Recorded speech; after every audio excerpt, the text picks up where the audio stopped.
Hi, and a happy Monday. I know Monday, Tuesday, Sunday, what day doesn't really make a whole lot of difference, perhaps. But in the interest of keeping some sense of order in our minds, I'm going to say happy Monday. And I hope you had a good weekend. Today, we're going to talk about procrastination and how to make it your friend. Yep, we're going to talk about making procrastination your friend. I'm going to start with a little story. So last week I was talking to a very good friend of mine who had this conundrum, could not figure out what was going on. Normally at this time of the year, she would be cleaning out her shed and she would be cleaning out her home and she would be moving from the winter time to the springtime and doing all of those things. And it's an activity that she really, really looks forward to and really enjoys. And it just seems that day after day after day, it just sits and it sits and it lingers, and she doesn't have the time or the energy to get to it, it seems. And it's beginning to weigh on her, and she was beginning to wonder, like, what's wrong? What's wrong with me? What's wrong in general? Is this a sign that somehow I'm not coping? And so on and so forth. That's a form of procrastination. And we're going to talk about that kind of procrastination and how to make it your friend. So the first thing that I want to just offer is an image of this computer that keeps buffering, because that's what's happening to her and you and me when we're like this. Like the things that we know that we need to get to, that we would otherwise enjoy getting to, and we're not. Like a computer that's downloading a program that is taking its time and it starts to buffer, that actually can be an anxiety-provoking moment.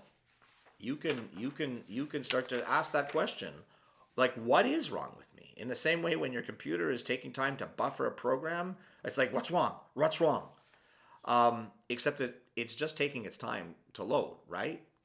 Maybe there's more information to download than you realized. That's what's happening to my friend. Psychologically, it's what's known as a parallel process. There are things in the work that she's doing that are very similar to the process that she would go through in terms of sorting things out in her mind, all of the changes and decluttering. They're very similar to the things like that she would get to at home.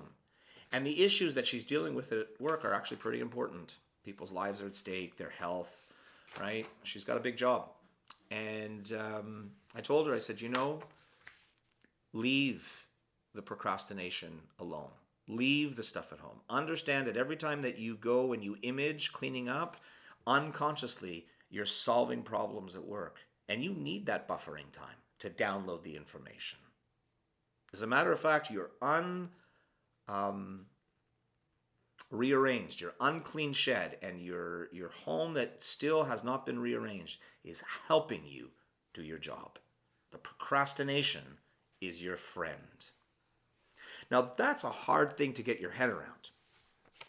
It really, really, really is.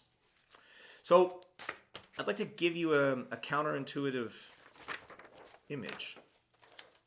Sometimes procrastination is the best thing that you can actually do.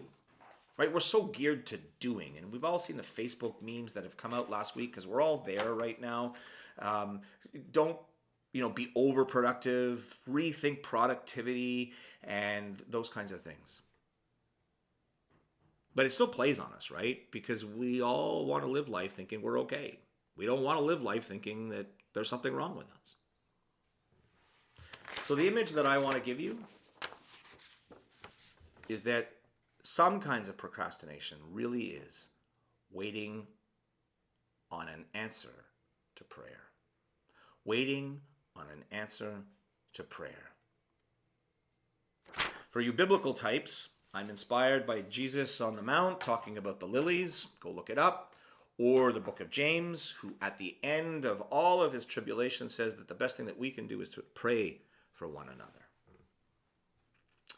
And in the time that I have left, I'd like to put that aside and offer this as a way of a spoken prayer to each and every one of us today.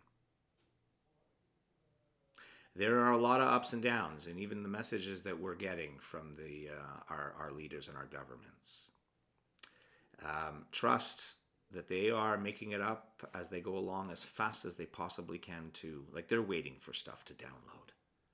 And yeah, it's frustrating to hear that the schools are going to open, but then maybe not. And there are people who are really suffering in terms of making ends meet. And I can't imagine the stress that would cause certain people on one level, and on another level, I can. And so we need to pray for each other. Don't underestimate how your act of prayer to the next person, to the next person, to the next person will reach the person for whom their computer is buffering. Procrastination is not really procrastination at all. It's claiming the time that we need to reach out to each other. Listen, my friends, be blessed, be a blessing. Wait on the answers to your prayers. And in the meantime, continue to pray for others and reach out to them. Happy Monday. Have a great week. And we'll see you when we do.